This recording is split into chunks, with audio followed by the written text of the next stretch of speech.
keep the conversation going, my friend. We're in this together through thick and thin. Hi everyone, and welcome to Keep the Conversation Going. In this conversation, I'll be chatting with Nate Gilman. Nate's a warehouse and logistics leader at the Gilman Brothers Company.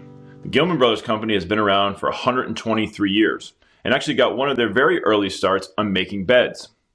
As a result of the COVID-19 outbreak, they actually looked back into their history books to find a way to keep their doors open and remain an essential business. Join me for my conversation with Nate as we talk about the logistical challenges of maintaining an essential manufacturing business during these challenging times. Now, let's get this conversation started. Hey Nate, this is really special to have you on Keep the Conversation Going today. As a friend, it's always fun to catch up with folks because we haven't had a chance to see each other in a long time. So welcome to Keep the Conversation Going. For those of you out there watching that don't know Nate, I'm going to ask him to tell us a little bit about his story and his role at the Gilman Brothers Company. I'm currently in charge of the warehouse and logistics. So I'm in charge of our Gilman facility here, and then our other two facilities in East Hartford. I'm fourth generation Gilman. The company was actually founded by my great-grandfather about 123 years ago. We've evolved throughout the years from making foam padding, foam mattresses to what we're doing now, which is foam board. Primarily, we work with a lot of advertising companies, graphics companies, photography companies. One of our major contracts is with Walmart and Hobby Lobby. So you certainly do wear a lot of hats, and the one that stands out to me the most today is that great Gilman cap that you're wearing. Your company has been along for over a century. It's really impressive.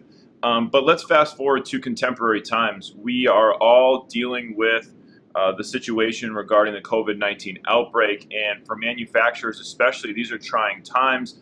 Customers and clients that you may have typically been working with, they may have been forced to shut their doors. Certainly we're seeing a shift in the approach for many of our smaller businesses and even some of the larger businesses. Can you talk us through right now what it's been like as a manufacturer running these plants during these times and how Gilman has worked to try to overcome some of these challenges? As I said, we make foam board manufacturing for advertising. Well, we were worried about how are we going to qualify to become an essential business? Are our doors going to be closed? Because if we're a non-essential business, then the doors will close. Our director of sales, Bill Van Horn, he actually was thinking about other ways to think outside the box to keep the business going, to keep jobs for our employees, but also a way to help with what's going on so that we could qualify as an essential business. So one of the things that they came up with was these beds that, I don't know if you heard in the news, but there was hospitals were having issues filling the beds. They didn't have enough beds. People were sleeping on the floors. So one of his ideas was to come up with a bed that is a bed that you could sanitize, something that was mobile, light, and easy to put together. So that's really impressive that you were in the business of making signage for large companies, and in the matter of days you were able to transition the plant to start manufacturing these beds to really do your part, not only for facing the front lines and providing all of the vital equipment that we hopefully will never use, but also as a way to protect your business and to protect all of your employees to make sure that they still had purpose and a chance to come to work. Have you had a chance to reflect on what this means for the Gilman Brother Company legacy? You've been around for a long time. You started actually one of the very first things that we have talked about was making beds originally. And now to keep the doors open, you've gone back to producing beds in the hopes of saving lives, but also, as I mentioned, to save your employees and their paychecks to make sure that them and their families remain safe. Have you had a chance to reflect on what this means or what this may mean in the future of the company? This is actually a really big deal for the company. We now basically have our own new product line through this, and really to think about. This is something that came up in 36 hours. Someone's, coming up with this idea, getting this call from the National Guard, and asking us, hey, we're interested in these beds. Can you send us 1,000 of these beds within 24 hours? We had to basically jump in immediately. We had guys working 24 hours a day, 7 days a week to make sure we got these out. But one thing to say is that this is something it means a lot to the business. It means a lot to me. It means a lot to my family to be able to provide something to help with the crisis that's going on right now. To be able to keep people being paid here at our company. I mean, we have 120 employees. The thought of having to put everybody on unemployment or furlough people is something that is not something that I know my uncle and uncles would want to do, because the Gilman Brothers Company is all about family, as it is a family-run business. We consider all of our employees family. And so to me, it hit pretty hard. It took about a week to finally realize what we were doing and the impact that we had. And I think it was when the National Guard actually posted that video on Facebook showing them setting up WestCon with some of our beds. It's about 300 of our beds set up, and showing the National Guard setting it up and what it could do. And the sad part of it is, we hope that we don't have to use those beds, but at least we're prepared for the worst. So Absolutely. Speaking of staying prepared, you were able to manage to keep the doors open by qualifying as an essential business with this transition. Yet, of course, that means that there are still folks that have to come in to work every day now to manufacture these beds. We've heard the shipping trucks coming in and out throughout the course of our morning as we were preparing for the call. So we know that the beds are going out.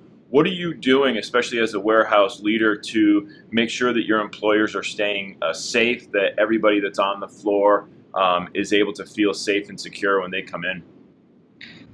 Well, that's a great question. So as we had these crisis meetings, new things were passed down, and we'll have a daily meeting with our teams. So right now, what we're currently doing is no truckers or outside people are allowed into our building. And if they do come into the building, they're only allowed in our loading dock, where we have hand sanitizer spray that they have to spray anything they touch. If they hand it off to us, they have to spray it, so nothing can be transmitted. We have the guys, everybody in our plant is actually currently wearing face masks. So we all have masks that we have to wear. Every day I'm handing out masks to our team. Let's see, what else do we have to do? Constantly wiping down our areas. So every morning when we come in, everyone is to wipe down, because my guys have inventory guns. They're on fork trucks all day. People are in and out of my office, which is the shipping office, all day long. So, we got the guys in here making sure that they're cleaning up. We have 2 people on staff that are maintenance people that are also cleaning each day. So we're really on top of it. We have signs outside of the building. We set up a porta potty for the truck drivers so that when they come here, they're able to use the facilities but not come into the facility. We've also made sure that we're rotating shifts. So actually today is one of my days where I'm at the office. Tomorrow I'll be out of the office. So all of the managers and leads are switching in and out.